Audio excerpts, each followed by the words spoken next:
Hello' everyone.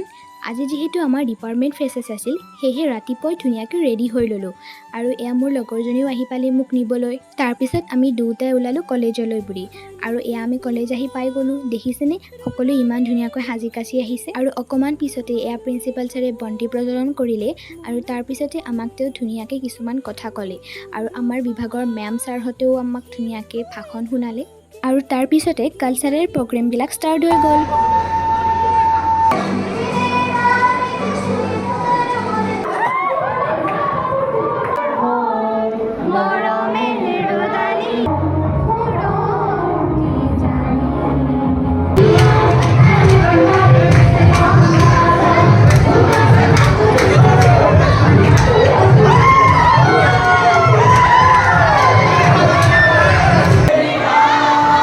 আৰু তাৰপিছত সকলোবোৰ প্ৰগ্ৰেম শেষ কৰি ঘৰলৈ বুলি আহিলোঁ। বাই।